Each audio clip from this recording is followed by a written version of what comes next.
Mecca Medina की बात करें तो मुस्लिम धर्म या इस्लाम धर्म में काबा एक बहुत पवित्र स्थान माना गया है। यहाँ पर दुनिया से लाखों मुस्लिम लोग आकर अपने खुदा की इबादत करते हैं। अगर इसके इतिहास की बात करें तो काबा मुसलमानों से भी पहले की जगह है। खुद मोहम्मद साहब ने कहा था कि यह अल्लाह के द्वारा जन्नत से बनाया गया तीर्थ स्थान है।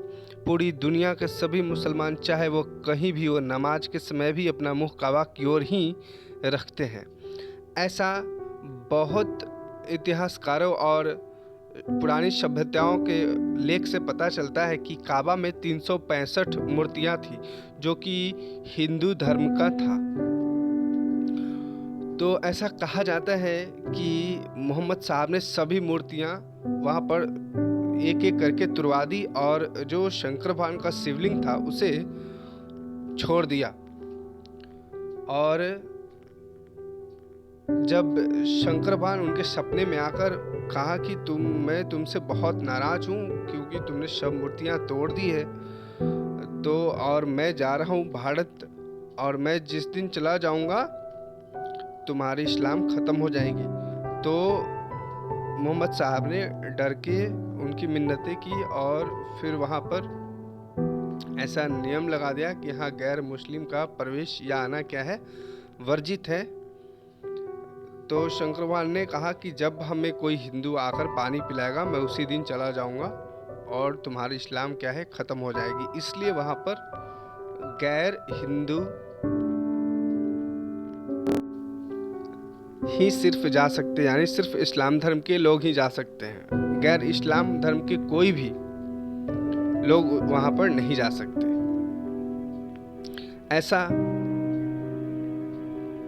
कहानी है। ऐसा भी माना जाता है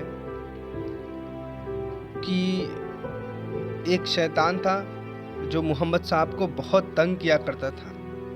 तो मोहम्मद साहब ने उसे बहुत समझाने की कोशिश की कि तुम सुधर जाओ, पर वो सुधरता नहीं था। तो एक दिन गुस्से में मोहम्मद साहब ने उसे श्राप दे दिया कि तुम पत्थर बन जाओ, और वो तब से पत्थर है। ऐसा अलग अलग कहानियां हैं। प्रथम शताब्दी के आरंभ के रोमन इतिहासकार चौदरस सलम लिखते हैं कि यहाँ इस देश में मंदिर है जो अरबों का अत्यंत पूजनीय है। इस बात से चौदरस सलम ने यह बताना चाहते थे कि भगवान शिव का काबा से कोई न कोई प्राचीन जुड़ाव जरूर है।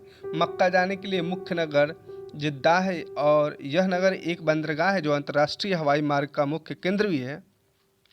और यहाँ पे अरबी में लिखा हुआ है कि सिर्फ मुसलमानों के अतिरिक्त किसी भी और धर्म के व्यक्ति का प्रवेश वर्जित है। वही अब तक सूचनाओं में यह भी पहले तो लिखा हुआ रहता था कि काफिरों का प्रवेश प्रतिबंधित है। इसका मतलब ये होता था कि जो नास्तिक है वो यहाँ पर नहीं आ सकता, लेकिन अब उसे बदलकर नॉन मुस्लिम यानी गैर मुस्लिम का प्रवेश वर्जित लिख दिया गया है।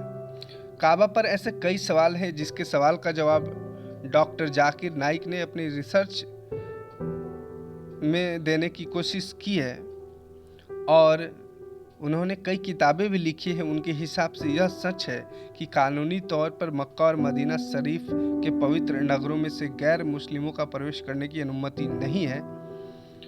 निम्नलिखित तथ्यों द्वारा प्रतिबंध और पीछे के कारणों और औचित्य का स्पष्टीकरण किया गया है। मुसलमानों के सबसे बड़े तीर्थ मक्का के बारे में कहते हैं कि वहाँ मक्केश्वर महादेव का मंदिर था। वहाँ काले पत्थर का विशाल शिवलिंग था जो खंडित अवस्था में अब भी वहाँ है।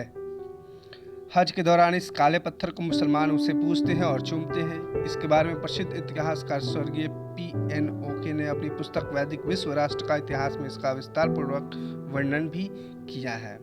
वहीं कई इतिहासकार का मानना है कि अरब में मुहम्मद पैगंबर से पूर्व शिवलिंग को लात कहा जाता था। मक्का के काबा में जिस काले पत्थर को चूमा जाता है उसका भविष्य पुराण उल्लेख में मक्केश्वर के रूप में भी हुआ है।